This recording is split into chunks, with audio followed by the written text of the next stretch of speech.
Thank you very much, Mr Deputy Speaker. I applied for this debate because of the cases of young people struggling to receive mental health support in my own constituency of High Peak and County of Derbyshire. But since last week, when the debate was announced, hundreds of parents, support workers, teachers and young people themselves have contacted me from across the country with heartbreaking stories of young people suffering with little or no support. And their families suffer too. Like the mum of an 11-year-old boy in my own constituency who's been severely mentally ill since last September. He suffers from panic attacks, and his mum says he hardly eats, hardly sleeps. He's unable to leave the house.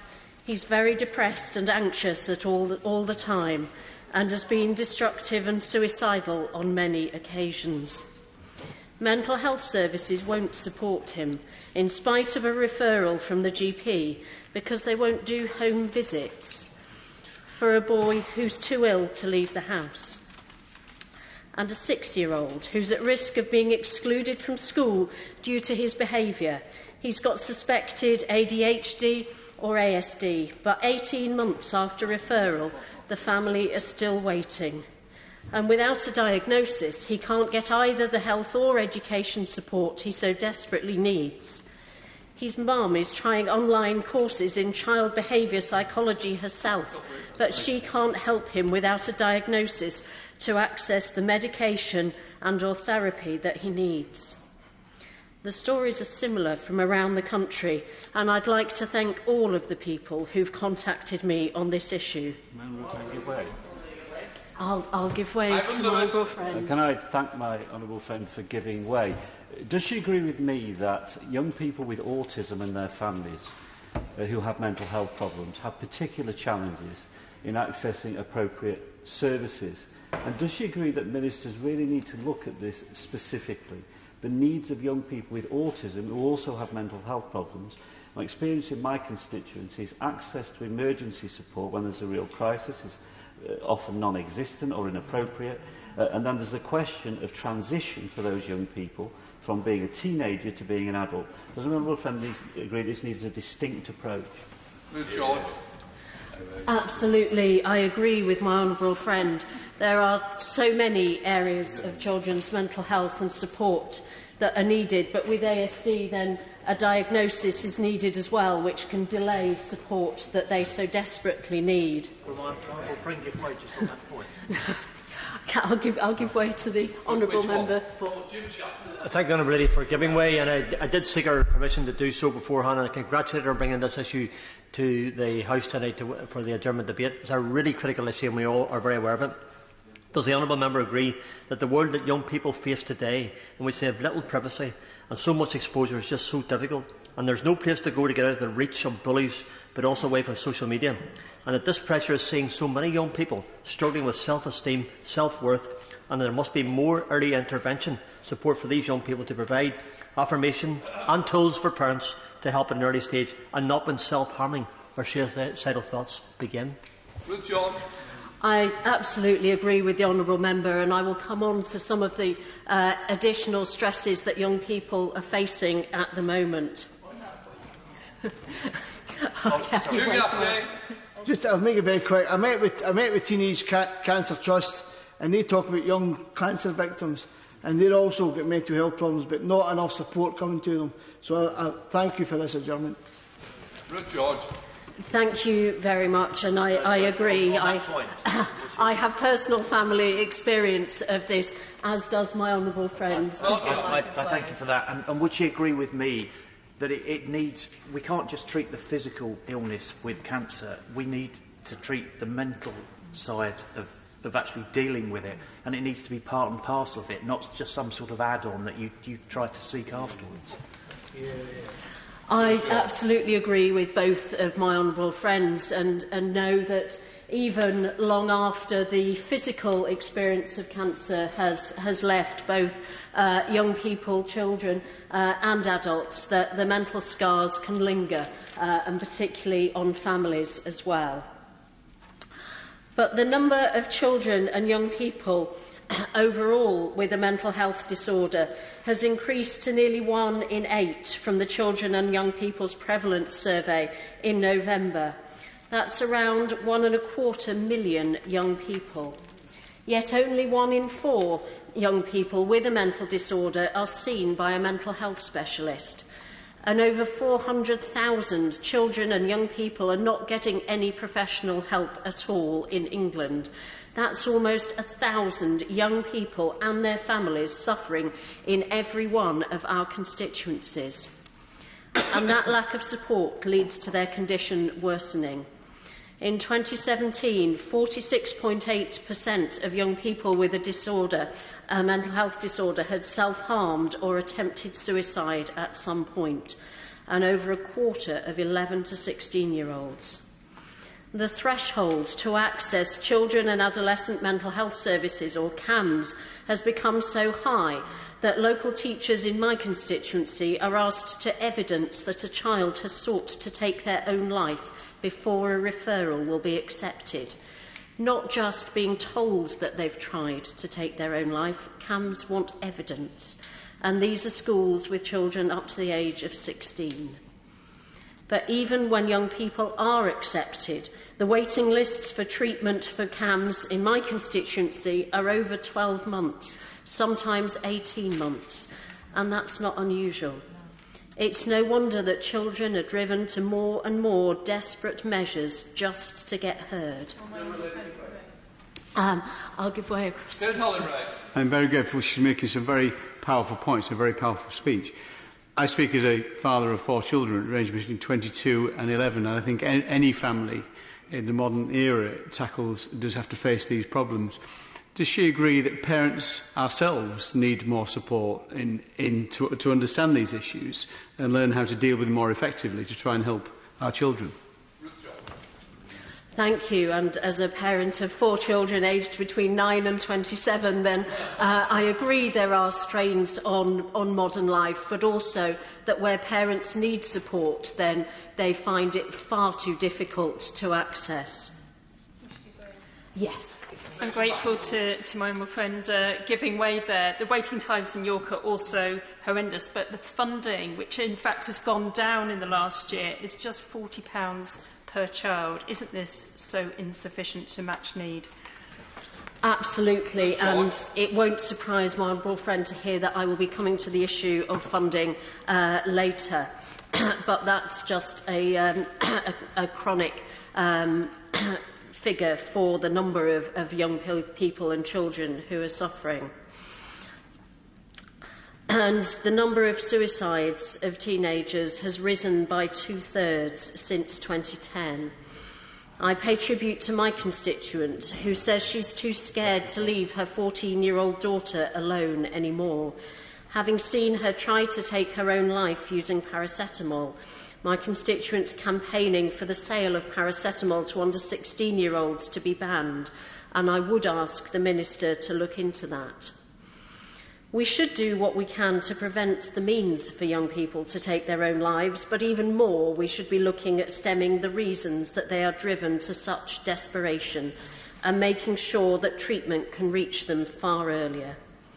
Our children are suffering under a weight of demands at the same time as the people who've always been there to support them are disappearing. From exam pressure driven by school league tables, and an 11-year-old in my constituency who's always been perfectly happy, incredibly intelligent, had a panic attack before his SATs exams because he said that their children knew that if they didn't do well in their exams, then their small village school could be driven to closure by lack of parents applying. And the sort of pressures on children at the ages of 10 and 11 are just too much. My secondary schools say that children come to them in Year 7 bearing such a weight of emotional stress that it's almost impossible for them to support. And there are higher numbers of children with special needs at our schools and less support for those children as school cuts bite. Exclusions from school and thousands of children taken off the roll. And with fewer support staff in our schools, there's more opportunity for bullying. And as my honourable friend said, social media enabling the continuation of that bullying throughout the day and the night. I'm very grateful to, on the topic of social media, should be aware of the work that I've been doing, indeed with the Minister, on social media and the need for more research and have an understanding. And when she talked about the data of increased levels of self-harm and of suicide, one of the other correlations is that over the course of the last decade, social media use has rocketed, and that is having an impact on our young people. And what does need to happen from this government and from the devolved administrations is more research into the impact of social media so that we can look at early intervention and, where possible, prevention for supporting young people who are addicted to the social media platforms. Ruth George. Absolutely, and I pay tribute to my honourable friend for the work that he's done on this, and I hope that the government will be taking up the recommendations in the report that his all-party group have produced. We're not just seeing online bullying, but physical bullying, rising violent crime, especially among young people. Talking to teenagers at a college yesterday, I was told that they're actually scared of the gangs of 13 and 14-year-olds who roam the streets in my area. And of course, young people are more likely to be victims of violent crime than anyone else.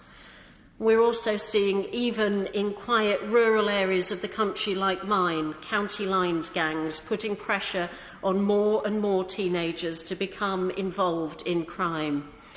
Visiting my local youth centre and talking to the teenagers there, they said that for one night a week is the one place where they can go to escape from the gangs and from their peers, putting pressure on them to get involved in drugs at just age 13 and 14. I really need to make some progress, but thank you. But at the same time, we see more parents working, longer hours of work, more time spent travelling to work. We have the longest commuting times in Europe, and these parents have less time to spend with their children. There are more demands for flexibility from employers, especially at weekends and evenings and in school holidays, the times that parents most need to spend with their children. And new demands from the state for parents to be in full-time work, whether to access free childcare places from age 3 or through the demands of universal credit from the age of 12. At the same time as parents are working longer and harder, we are seeing an increase in child and family poverty, rising numbers of parents facing money worries and debt, having to visit food banks, and strains which their children see all too often. Alongside all these pressures on families and on our young people, the professionals who are there to support them are reducing. Class sizes in schools are rising and there are fewer teaching assistants, so school staff have less time for each child and growing pressures to prove academic achievement. Our schools do a fantastic job, and I pay tribute to the staff in them who go above and beyond to support the young people in their care. But they can't help with the sustained one-to-one counselling and professional support so often needed. And CAMS, that support service, faces huge waiting lists and still underfunding. Our clinical commissioning groups spend 14% of their budget on mental health, but just 0.9% on children's mental health. And even when the government put additional funding into CCGs, it wasn't ring-fenced, and too often it wasn't spent. Of the £250 million a year for CAMS that was put in the first year, only 36% of CCGs increased their spending by as much as the budget allocated. In the next year, 2016-17, only half of them did so. In the next year, last year, 2017-18, the spending stayed roughly the same. And in 2018-19, it increased by just £50 million.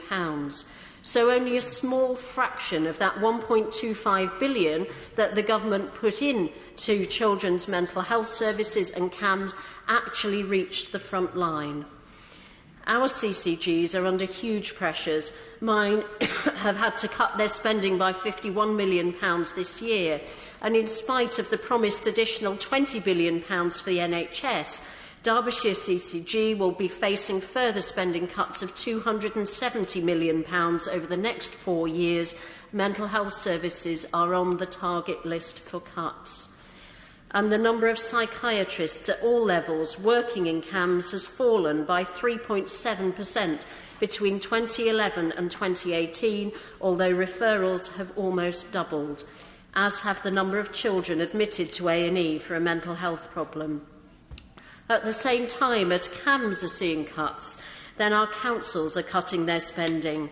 School nurses spend a lot of their time supporting families and young people on the waiting list for CAMHS while they are going through those agonising 12 to 18 months of waiting whilst experiencing suicidal thoughts. But our school nurses are being cut because of public health spending cuts. We're seeing half of our school nurses going in Derbyshire. Early help support for families. 200 staff in Derbyshire are being made redundant, and there is nowhere for families to turn for support. So we're seeing support services at all levels under funding. The government has made a commitment to additional counsellors in schools, which is often the right place, so children can access support.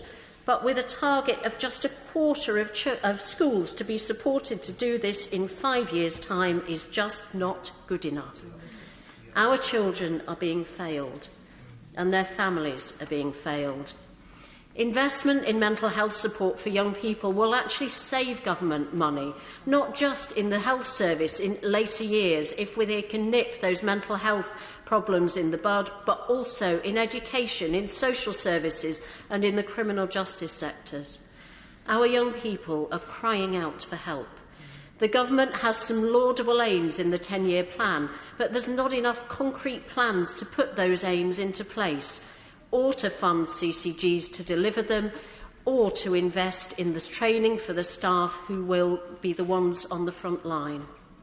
The huge number of people contacting Parliament about this debate, and me personally, shows that there is so much concern out there. The terrible cases of young people being driven past the point of despair, and families whose lives are turned upside down. This, Minister, is a cry for help. On behalf of all of them, please listen and tell us how this government will act. Thank you. Minister Jackie Doyle. Thank you, Mr.